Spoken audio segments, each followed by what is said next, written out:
മാതാപിതാക്കളെ, സഹോദരി സഹോദരന്മാരെ, ഈശോയ്ക്ക് ഏറ്റവും പ്രിയം നിറഞ്ഞ കുഞ്ഞുമക്കളെ, തേക്കുംകുറ്റി ഫാത്തിമ മാതാ ഇടവകയ്ക്ക് വലിയ സന്തോഷത്തിന്റെയും അനുഗ്രഹത്തിന്റെയും ദിനമാണ്.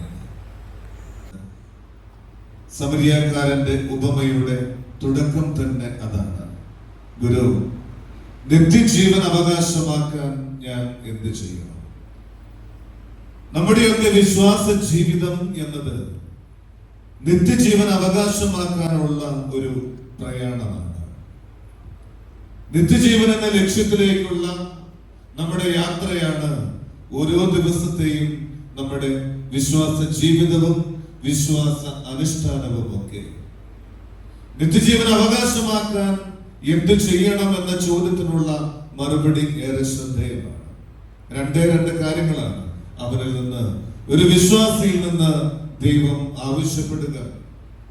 നീ നിന്റെ ദൈവമായ കർത്താവിനെ പൂർണ്ണ ഹൃദയത്തോടും പൂർണ്ണ മനസ്സോടും പൂർണ്ണ ആത്മാവോടും പൂർണ്ണ ശക്തിയോടും കൂടെ സ്നേഹിക്കുക, നിന്നെ പോലെ നിന്റെ അയൽക്കാരനെയും. പരിപൂർണമായ ദൈവാശ്രയ ബോധത്തിന്റെ ജീവിതമാകണം ഓരോ വിശ്വാസിയുടേതുമെന്ന് തിരുവചനം നമ്മെ പഠിപ്പിക്കുകയാണ്. ജീവിതത്തിന്റെ ഏത് അവസ്ഥകളിലൂടെ കടന്നു പോകുമ്പോഴും പരിപൂർണമായ ദൈവാശ്രയ ബോധത്തോടുകൂടെ വിശ്വാസത്തോടെ തമ്പുരാനോട് ചേർന്ന് നിൽക്കാൻ, ജീവിതത്തിന്റെ ഏത് അനുഭവങ്ങളിലും പതറിപ്പോകാതെ നിരാശയിൽപ്പെടാതെ തമ്പുരാൻ എന്നോടൊപ്പമുണ്ടെങ്കിൽ ജീവിതത്തിൽ ഒരു കുറവും സംഭവിക്കില്ല എന്ന ഉറച്ച ബോധ്യത്തോടെ മുന്നോട്ട് പോകുമ്പോഴാണ് യഥാർത്ഥത്തിൽ ക്രൈസ്തവ വിശ്വാസി വിശ്വാസം ജീവിക്കുന്നവനായി മാറുന്നത്. ജീവിതത്തിന്റെ അനുഭവങ്ങളും വേദനകളും കഷ്ടപ്പാടുകളും ഒന്നും നമ്മെ ദൈവത്തിൽ നിന്ന് അകറ്റുന്നതാകരുത്, മറിച്ച് കൂടുതൽ ദൈവത്തിലേക്ക് അടുപ്പിക്കുന്നതായി മാറണം. നമ്മുടെ പൂർവ്വപിതാക്കളൊക്കെ നമുക്ക് കാണിച്ചു തന്നത് അത് തന്നെ. ഓരോ തിരുനാൾ ആഘോഷിക്കുമ്പോഴും ഒരുപക്ഷെ വർഷങ്ങൾ പിന്നിലേക്ക് നമ്മുടെയൊക്കെ ഓർമ്മകളൊന്ന് യാത്ര ചെയ്യുന്നുണ്ട്. കഷ്ടപ്പാടിന്റെ വലിയ ദുരിതത്തിന്റെയൊക്കെ കാലഘട്ടത്തിലൂടെ നമ്മുടെ മാതാപിതാക്കളൊക്കെ കടന്നുപോയപ്പോ അവർക്ക് മറ്റൊരു ആശ്വാസവുമില്ലായിരുന്നു. ഈ കുടിയേറ്റ മേഖലയിലേക്കൊക്കെ വന്ന് ജീവിതം തുടങ്ങുമ്പോൾ യാതൊരു ഭൗതിക സൗകര്യങ്ങളുമില്ല. നാളെ എങ്ങനെ മുന്നോട്ട് പോകുമെന്ന് അറിയില്ല.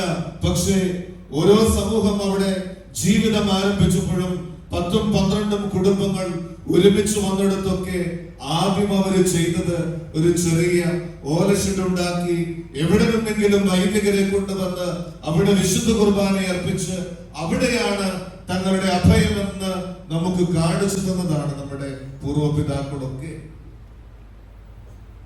പകർച്ചവ്യാധികൾ ഈ സമൂഹത്തിൽ വലിയ കോളടക്കങ്ങൾ സൃഷ്ടിച്ചപ്പോൾ, ജീവിതം തന്നെ അപകടത്തിലായപ്പോൾ വിശുദ്ധരുടെ രൂപവും എടുത്ത് വിശുദ്ധ സെബസ്ത്യാനോസിന്റെയും ഗീവർഗീസിന്റെയും ഒക്കെ രൂപങ്ങളുമായി തങ്ങൾ ജീവിച്ചിരുന്ന പ്രദേശങ്ങളിലൂടെ മുഴുവൻ പ്രദക്ഷിണം ചെയ്തപ്പോൾ പകർച്ചവ്യാധികൾ അവിടെ നിന്ന് വിട്ടൊഴിഞ്ഞ വലിയ അത്ഭുതങ്ങൾക്ക് നമ്മുടെ മാതാപിതാക്കളും മുൻ തലമുറയും ഒക്കെ സാക്ഷികളാണ്. അവര് നമുക്ക് കാണിച്ചു തന്ന വലിയ ആഴമേറിയ വിശ്വാസം, അത് തുടരാനാണ് ഇന്ന് നമ്മുടെയൊക്കെ ഉത്തരവാദിത്വം. അവരിൽ നിന്ന് സ്വീകരിച്ച വിശ്വാസത്തിന്റെ നല്ല പാഠങ്ങൾ അത് ഒരു തരിപ്പ് പോലും അതിന്റെ ആഴം കുറയാതെ വരും തലമുറയിലേക്ക് പകർന്നു നൽകുക എന്നതാണ് നമ്മുടെ ഉത്തരവാദിത്വം. അതുകൊണ്ട് പ്രിയമുള്ളവരെ ഓർക്കാം, ഈ തിരുനാൾ ആഘോഷിക്കുമ്പോൾ നമ്മുടെയൊക്കെ വിശ്വാസത്തിൽ തമ്പുരാനെ മുറുകെ പിടിക്കാൻ, ജീവിതത്തിന്റെ ഏതവസ്ഥകളിലും തമ്പുരാനെ മുറുകെ പിടിച്ച് ദേവാശ്രയ ബോധത്തിന്റെ വക്താക്കളായി മാറാൻ നമുക്ക് പരിശ്രമിക്കാം. രണ്ടാമത്, നല്ല അയൽക്കാരനായി മാറുക. സമരിയാക്കാരന്റെ ഉപമ, ആരാണ് നിന്റെ അയൽക്കാരൻ എന്ന് നമ്മെ പഠിപ്പിക്കുന്നുണ്ട്. മുറിവേറ്റ് കിടന്ന വഴിയാത്രക്കാരനെ കണ്ടിട്ട് കടന്നു പോയത് പലരാണ്. അവൻ മുറിവേറ്റ് കിടക്കുന്നത് കാണപ്പെടും അവനെ പരിഗണിക്കാതെ കടന്നു പോകുന്ന പുരോഹിതനെയും ലേവാനെയും നമ്മൾ ഇവിടെ കാണുന്നുണ്ട്. എന്തുകൊണ്ട് പരിഗണിച്ചില്ല എന്ന ചോദ്യത്തിന് അവർക്ക് ഈ രണ്ടു പേർക്കും കടന്നുപോയവർക്ക് അവരുടേതായ ന്യായീകരണമുണ്ട്. എന്തുകൊണ്ട് വിജാതീയനായവൻ ആ വഴിയെ കടന്നു വന്നപ്പോൾ പരിക്കേറ്റ് കിടന്നവനെ ശുശ്രൂഷിച്ചു എന്നതിന് അവനും അതിൻ്റെതായ ഒരു കാരണമുണ്ട്. എന്തുകൊണ്ട് മുറിവേറ്റവനെ രണ്ടുപേർ ശുശ്രൂഷിച്ചില്ല എന്നും വിജാതീയൻ എന്തുകൊണ്ട് മുറിവേറ്റവന് അയൽക്കാരനായി മാറി എന്നതിനും ഒറ്റ ഉത്തരമേ ഉള്ളൂ. അവരെ പരിഗണിക്കാതെ കടന്നുപോയവർ ചിന്തിച്ചത്, ഞങ്ങൾ ഇവന് വേണ്ടി ശുശ്രൂഷിക്കാൻ പോയാൽ ഞങ്ങൾക്ക് എന്ത് സംഭവിക്കും? ഒരുപക്ഷെ പുരോഹിതൻ ദേവാലയത്തിലേക്ക് എത്താൻ വൈകും, ദേവാലയത്തിലെ ശുശ്രൂഷകൾ വൈകാൻ കാരണമാകും. അതുകൊണ്ട് ഞാനത് ചെയ്യാൻ പോയാൽ, അവനെ ശുശ്രൂഷിക്കാൻ പോയാൽ എന്റെ ചുമതലകൾക്ക് ഭംഗം വരാം എന്ന് മാത്രമായിരിക്കാം പുരോഹിതൻ ചിന്തിച്ചത്. ലേവായനും അവന്റേതായ കാരണങ്ങൾ, ഞാൻ ഇത് ചെയ്തു കൊടുത്താൽ എനിക്ക് എന്ത് സംഭവിക്കും എന്നാണ്. നല്ല സമരിയാക്കാരൻ അവൻ എന്ത് ചിന്തിച്ചിട്ടുണ്ടാകും? ഞാൻ ഇവനെ ശുശ്രൂഷിച്ചില്ലെങ്കിൽ, ഞാനിപ്പോൾ ഇവന് വേണ്ടത് ചെയ്തു കൊടുത്തില്ലെങ്കിൽ എനിക്കെന്ത് സംഭവിക്കുമെന്നല്ല, മറിച്ച് ഞാനിത് ചെയ്തു കൊടുത്തില്ലെങ്കിൽ അവനെന്ത് സംഭവിക്കും എന്ന് ചിന്തിച്ചത് കൊണ്ടാണ് സമരിയാക്കാരൻ അവന്റെ മുൻപിൽ പരിക്കേറ്റ് മുറിവേറ്റ് കിടന്നവന് നല്ല അയൽക്കാരനായി മാറുന്നത്. പ്രിയമുള്ളവരെ, നല്ല അയൽക്കാരനായി മാറുക എന്ന് പറയുമ്പോൾ ഇത്രയുമേ ഉള്ളൂ നമ്മൾ ചെയ്യേണ്ടത്. നമ്മുടെയൊക്കെ അനുദിന ജീവിതത്തിൽ നമ്മൾ കണ്ടുമുട്ടുന്ന മനുഷ്യര് നിരവധിയാണ്. അവരുടെയൊക്കെ ജീവിതത്തിലേക്ക് നമ്മൾക്ക് ഇടപെടേണ്ട മേഖലകൾ അനവധിയാണ്. പക്ഷെ നമ്മളൊക്കെ നമ്മുടേതായ കാര്യങ്ങളിലേക്ക് തിരിയുന്നതിന്റെ കാരണം ഒന്ന് മാത്രമേ ഉള്ളൂ. ഞാൻ അവരെ ഇത് ചെയ്തു കൊടുക്കാൻ പോയാൽ എനിക്ക് എന്ത് നഷ്ടമുണ്ടാകും? ഒരിക്കലും ഞാൻ ഇത് ചെയ്തു കൊടുത്തില്ലെങ്കിൽ അവന്റെ ജീവിതത്തിൽ എന്ത് സംഭവിക്കും എന്ന് ചിന്തിക്കാൻ നമ്മൾക്ക് സാധിക്കാതെ പോകുന്നു എന്നതാണ് ഈ കാലഘട്ടത്തിന്റെ ഏറ്റവും വലിയ പരാജയം. കുറച്ച് വർഷങ്ങൾക്ക് മുൻപ് തിരുവനന്തപുരം പട്ടണത്തിൽ നടന്ന ഒരു സംഭവം. ജോലിക്കാരായ രണ്ട് മാതാപിതാക്കൾ, അവര് വിവാഹം കഴിഞ്ഞ് കുറെ കാലം കാത്തിരുന്നിട്ടാണ് അവർക്കൊരു കുഞ്ഞ് ജനിക്കുന്നത്. ആദ്യത്തെ മകൻ പിറന്നതോടുകൂടെ തന്നെ ഇവര് തീരുമാനിച്ചു, കുറെ നാള് ആറ്റുനോറ്റിരുന്ന് കിട്ടിയ കുഞ്ഞാണ്, നമ്മുടെ മുഴുവൻ സ്നേഹവും നമുക്ക് ഇവന് കൊടുക്കാം. ഇല്ലേ? പലരും പണ്ടൊക്കെ ചിന്തിച്ചിരുന്ന ഒരു കാര്യമാണ്.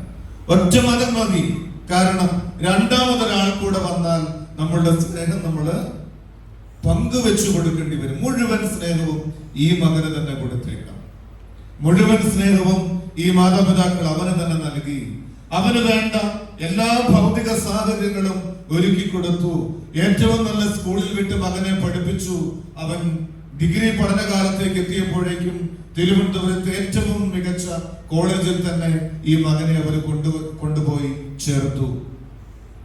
അവന് 18 വയസ്സ് തികയുന്ന ദിവസം മാതാപിതാക്കള് ഇപ്രകാരം തീരുമാനിച്ചു, ഇവന് ഏറ്റവും വലിയ സമ്മാനം തന്നെ നൽകണം.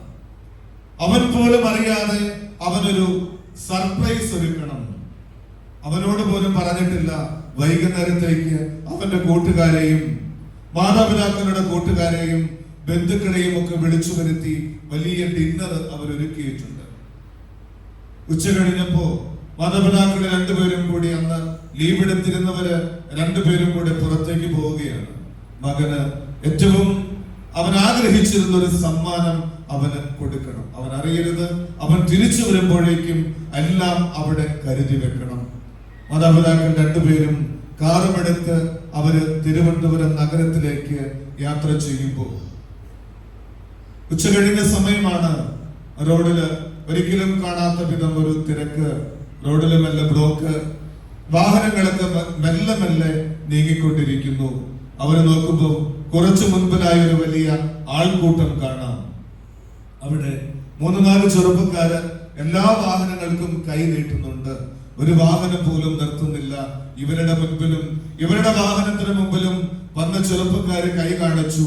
ഇവരും തിരക്കായിരുന്നു. കാരണം മകൻ കോളേജിൽ നിന്ന് തിരിച്ചു വരുമ്പോഴേക്കും അവനുള്ള സമ്മാനവുമായി തിരിച്ചു കുടുംബത്തിലെത്തണം, തിരിച്ചു വീട്ടിലെത്തണം. അതുകൊണ്ട് അവരും വാഹനം നിർത്താൻ തയ്യാറായില്ല. ഇവരും വാഹനം ഓടിച്ചു മുന്നോട്ട് പോയി. സമ്മാനമൊക്കെ മേടിച്ച് തിരികെ വീട്ടിലേക്കുള്ള യാത്രയിൽ അപ്പന്റെ മൊബൈൽ ഫോണിലേക്ക് ഒരു കോള് വന്നു. നിങ്ങൾ ഇന്നയാളാണോ? അതെ. ഈ പേരിലുള്ളത് നിങ്ങളുടെ മകനാണോ? അതെ. നിങ്ങളുടെ മകന് ഒരു അപകടം സംഭവിച്ചിട്ടുണ്ട്. എത്രയും വേഗം ആശുപത്രിയിലേക്ക് എത്തണം. തിരക്ക് പിടിച്ച് വലിയ ആഘോഷത്തോടു കൂടി, വലിയ സന്തോഷത്തോടു കൂടി ആഘോഷത്തിന്റെ രാവിന് വേണ്ടി ഒരുങ്ങിയിരുന്നവർ യാത്ര അവിടെ വെച്ച് നിർത്തി ആശുപത്രിയിലേക്ക് എത്തുകയാണ്. ആശുപത്രിയിൽ ചെന്നു. അവിടെ കൂടി നിന്ന ആളുകളെല്ലാം അവിടെയുണ്ട്. ഡോക്ടർ വന്നിട്ട് ഇപ്രകാരം ഈ അപ്പനെ ചേർത്ത് നിർത്തി ആശ്വസിപ്പിച്ചുകൊണ്ട് പറഞ്ഞു, നിങ്ങളുടെ മകൻ മരണപ്പെട്ടു. അവൻ ആശുപത്രിയിൽ എത്തിക്കാൻ വൈകിയത് കൊണ്ടാണ് മരണം സംഭവിച്ചത്. 5 മിനിറ്റ് നേരത്തെ എത്തിയിരുന്നെങ്കിൽ ഞങ്ങൾക്ക് അവനെ രക്ഷിക്കാമായിരുന്നു. അപ്പോഴാണ് ഈ അപ്പൻ തിരിച്ചറിയുന്നത് അവര് കണ്ട അപകടം തങ്ങളുടെ മകൻ ബൈക്ക് ആക്സിഡന്റിൽ പെട്ടുകിടന്ന അപകട സ്ഥലമാണ്. മറ്റു ചെറുപ്പക്കാർ വന്ന് കൈ നീട്ടിയിട്ടും ഇവിടെ ഈ സമയം ഞങ്ങൾ നഷ്ടപ്പെടുത്തരുത് എന്ന് കരുതി അവര് മുന്നോട്ട് പോയപ്പോൾ അവർ അവഗണിച്ചു പോയത് തങ്ങളുടെ മകന്റെ ജീവനാണ് എന്ന് മാതാപിതാക്കള് തിരിച്ചറിഞ്ഞത് അപ്പോഴാണ്. ഒരിക്കലും നികത്താനാവാത്ത നഷ്ടം ഈ മാതാപിതാക്കൾക്ക് എന്തുകൊണ്ട് സംഭവിച്ചു? ഒറ്റ ഉത്തരമേ ഉള്ളൂ. ഞങ്ങളിത് ചെയ്തു കൊടുത്താൽ ഞങ്ങൾക്ക് എന്ത് സംഭവിക്കും? അല്ലേ? ഞങ്ങളിത് ചെയ്തു കൊടുത്തില്ലെങ്കിൽ ഈ പരിക്കേറ്റ് കിടക്കുന്നവൻ ആരുമാകട്ടെ അവൻ എന്ത് സംഭവിക്കും എന്നൊരു നിമിഷം ഈ മാതാപിതാക്കൾ ചിന്തിക്കാതെ പോയത് കൊണ്ടാണ് ജീവിതത്തിലെ ഏറ്റവും വലിയ ദുരന്തത്തിന് അവർ തന്നെ കാരണക്കാരായി മാറിയത്. മുന്നോട്ടുള്ള മാതാപിതാക്കളുടെ ജീവിതം എത്ര ദുസ്സഹമായിരിക്കുമെന്ന് നിങ്ങളൊന്ന് ആലോചിച്ചു നോക്ക്. ലൂക്കായുടെ സുവിശേഷം 6-ാം അധ്യായം 31-ാം തിരുവചനം സുവിശേഷത്തിലെ സുവർണ നിയമം എന്നറിയപ്പെടുന്ന വചനമാണ്. നീ മറ്റുള്ളവർ നമ്മളോട് എങ്ങനെ പെരുമാറണമെന്ന് ആഗ്രഹിക്കുന്നു അതുപോലെ അവരോട് പെരുമാറുക. മറ്റുള്ളവരിൽ നിന്ന് നമ്മൾ എന്ത് പ്രതീക്ഷിക്കുന്നു അതുപോലെ അവരോട് പെരുമാറുക. നമ്മുടെ പ്രിയപ്പെട്ടവരോട് മറ്റുള്ളവർ എങ്ങനെ പെരുമാറണമെന്ന് ആഗ്രഹിക്കുന്നു അതുപോലെ അവരോടും പെരുമാറാൻ നമ്മൾ ശീലിച്ചേ മതിയാകൂ. നമ്മുടെയൊക്കെ ഒരു വർഷങ്ങൾക്ക് മുൻപുള്ള കാലഘട്ടം പരസ്പര ആശ്രയത്തിൻ്റെതായിരുന്നു, പരസ്പര സഹകരണത്തിൻ്റെതായിരുന്നു. ഈ പാരസ്പര്യത്തിന്റെ ശൈലിയൊക്കെ ഇന്ന് നമ്മുടെ സമൂഹത്തിൽ നിന്ന് ഇല്ലാതായി. കാരണം നമ്മളൊക്കെ നമ്മുടേത് മാത്രമായ ലോകത്തിലേക്ക്, നമ്മുടെ മാത്രം കുടുംബത്തിലേക്ക്, എന്റെ പ്രിയപ്പെട്ടവരിലേക്ക് മാത്രമായി നമ്മൾ ഒതുങ്ങിക്കൂടുമ്പോൾ നമ്മുടെ ലോകം ചെറുതായി പോവുകയാണ്. ലോകം വിശാലമാണ്. സോഷ്യൽ മീഡിയ പ്ലാറ്റ്ഫോമുകളിലൂടെ നമ്മൾ പോലും ഒരിക്കൽ പോലും കാണാൻ പോലും സാധ്യതയില്ലാത്ത ആളുകളുമായി ലോകം വിശാലമായ ബന്ധങ്ങളിലേക്ക് നമ്മൾ വളർന്നിട്ടുണ്ട്. പക്ഷേ നമ്മുടെ ലോകം ചെറുതായിക്കൊണ്ടിരിക്കുകയാണ്. നമ്മുടേത് മാത്രമായ, എന്റേതും എന്റെ പ്രിയപ്പെട്ടവരുടേതുമായ മാത്രമായ ലോകത്തിലേക്ക് നമ്മൾ ഒതുങ്ങിക്കൂടിയപ്പോഴാണ് പ്രളയവും കൊറോണയും ഒക്കെ വന്ന് നമ്മൾക്കൊരു പാഠം തന്നത്. നമ്മൾ മാത്രം മതി, ഞാനും എന്റെ ജീവിത പങ്കാളിയും എന്റെ മക്കളും എന്റെ സഹോദരങ്ങളും മാത്രം മതി എന്ന് കരുതി ജീവിച്ചെടുത്താണ് നമ്മളൊക്കെ ലോക്കായത്. നമ്മുടെയൊക്കെ കുടുംബത്തിൽ ആർക്കെങ്കിലും ഒക്കെ കോവിഡ് പിടിപെട്ട് പുറത്തേക്ക് പോലും ഇറങ്ങാൻ പറ്റാതെ കഴിഞ്ഞപ്പോ, ധൈര്യത്തിന് ആവശ്യങ്ങൾക്ക് വേണ്ട അത്യാവശ്യ സാധനങ്ങൾ പോലും ഒന്ന് പുറത്തേക്ക് പോയി മേടിച്ചു കൊണ്ടുവരാൻ പറ്റാതെ വന്നപ്പോ, ഇവരൊന്നും ഞങ്ങൾക്ക് ആവശ്യമില്ല എന്ന് നമ്മൾ കരുതിയ ഒരു സമൂഹം, ഒരുപക്ഷെ 3-4 കിലോമീറ്ററുകൾക്ക് അപ്പുറമുള്ള നമ്മുടെ സഹോദരങ്ങൾ, നമ്മുടെയൊക്കെ ക്രൈസ്തവ യുവാക്കളും മറ്റ് മതത്തിലുള്ള യുവാക്കളും ഒക്കെ അന്ന് നമ്മുടെ കുടുംബത്തിലേക്ക് മാലാഖമാരെ പോലെയാണ് കടന്നു വന്നത്. ആരും വേണ്ട എന്ന് കരുതിയിരുന്നിടത്ത് ജീവിതാനുഭവം നമ്മെ പഠിപ്പിച്ചു. നമ്മുടെ ഒന്നും ജീവിതത്തിൽ ഒരിക്കലും നമുക്ക് ആവശ്യം വരില്ല എന്ന് കരുതിയ മനുഷ്യരും അയൽപക്കക്കാരും ഒക്കെ നമ്മുടെ ജീവിതത്തിൽ മാലാഖമാരെ പോലെ കടന്നു വന്നു. നമ്മളൊക്കെ ലോക്കായി കിടന്നിടത്ത്, പുറത്തേക്കൊന്നും പോകാൻ പറ്റാത്തിടത്ത്, നമ്മൾ ആവശ്യപ്പെടാതെ നമ്മൾക്ക് വേണ്ട അത്യാവശ്യ സാധനങ്ങളുമായി നമ്മളുടെ കുടുംബത്തിലേക്ക് അനുഗ്രഹമായി കടന്നു വന്ന ഒത്തിരിയേറെ മനുഷ്യരുണ്ട്. അവരൊക്കെ നമുക്ക് അയൽക്കാരായി മാറുകയായിരുന്നു, അല്ലെ? യഥാർത്ഥ അയൽക്കാരായി മാറുകയായിരുന്നു. മറ്റുള്ളവർ നമ്മളോട് എങ്ങനെ പെരുമാറണമെന്ന് നമ്മൾ ആഗ്രഹിച്ചോ അതുപോലെ അവർ നമ്മളോട് പെരുമാറി. ഇന്ന് സുവിശേഷം നമ്മോട് ആവശ്യപ്പെടുന്നു, നിങ്ങൾ മറ്റുള്ളവരിൽ നിന്ന് പ്രതീക്ഷിക്കുന്നത് പോലെ അങ്ങോട്ടും പെരുമാറുക. പ്രിയമുള്ളവരെ, ഇന്ന് ഈ തിരുനാൾ ആഘോഷിക്കുമ്പോൾ നമ്മുടെ ഉള്ളിൽ ഉയരുന്ന പ്രാർത്ഥന ഇതാകട്ടെ: വിശ്വാസ ജീവിതം എന്നത്, ക്രൈസ്തവ വിശ്വാസം എന്നത് സഹവർത്തിത്വത്തിന്റെ, സാഹോദര്യത്തിന്റെ, പരസ്പര ആശ്രയത്വത്തിന്റെ ജീവിതമാണ്. ഈ സാഹോദര്യത്തിന്റെ ശൈലി നമ്മുടെ ജീവിതത്തിൽ നിറഞ്ഞു നിൽക്കട്ടെ. ഒരാളെയും ജീവിതത്തിൽ നിന്ന് നമ്മൾ അകറ്റി നിർത്തേണ്ട. മറ്റുള്ളവരിൽ നിന്ന് നമ്മൾ ഇങ്ങോട്ട് പ്രതീക്ഷിക്കുന്നത് പോലെ അങ്ങോട്ടും ചെയ്തു കൊടുക്കാം. ചെയ്തു കൊടുക്കുമ്പോൾ ഒരു പക്ഷേ നമുക്ക് കുറച്ച് അധ്വാനം വേണ്ടി വരും, നമ്മുടെ സമയം മാറ്റി വെക്കേണ്ടി വരും, നമ്മുടെയൊക്കെ സമ്പത്തിന്റെ ഒരു ഭാഗം മറ്റുള്ളവർക്ക് വേണ്ടി മാറ്റി വെക്കേണ്ടി വരും. നമ്മൾക്ക് എന്ത് നഷ്ടമായി എന്നതല്ല, ഞാനിത് ചെയ്തു കൊടുത്തില്ലെങ്കിൽ മറ്റുള്ളവരുടെ ജീവിതത്തിലെ ദുരന്തം അതേപോലെ തുടരും എന്നോർമ്മിക്കുക. അതുകൊണ്ട് കണ്ണീരണിഞ്ഞ മനുഷ്യന്റെ, ഒറ്റപ്പെട്ട മനുഷ്യന്റെ, ഏതെങ്കിലുമൊക്കെ തരത്തിൽ ജീവിതത്തിൽ ദുരിതം അനുഭവിക്കുന്ന മനുഷ്യരുടെ ജീവിതത്തിൽ യഥാർത്ഥ അയൽക്കാരനായി നമുക്ക് മാറാം. അവരുടെ ജീവിതത്തിലേക്ക് അനുഗ്രഹ സാന്നിധ്യമായി മാറാം. അതിനുള്ള അനുഗ്രഹത്തിന് വേണ്ടി നമുക്ക് പ്രാർത്ഥിക്കാം. ഒരു നിമിഷം നമുക്ക് കണ്ണുകൾ അടയ്ക്കാം. നിത്യജീവൻ അവകാശമാക്കാൻ ഞാൻ എന്ത് ചെയ്യണം എന്ന നിയമത്തിന്റെ ചോദ്യത്തിനുള്ള മറുപടി: വിശ്വാസ ജീവിതം അത് നിത്യജീവൻ ലക്ഷ്യമാക്കിയുള്ള പ്രയാണമാണ് എങ്കിൽ പരിപൂർണമായ ദേവാശ്രയ ബോധത്തിന്റെ,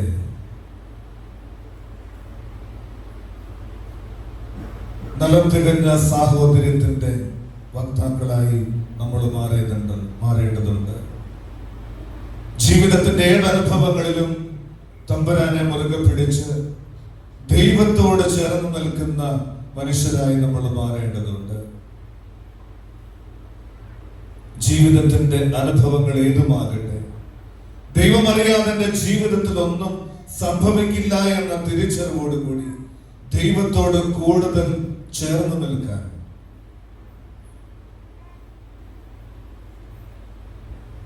എന്റെ സഹോദരങ്ങളുമായുള്ള എന്റെ ബന്ധത്തിൽ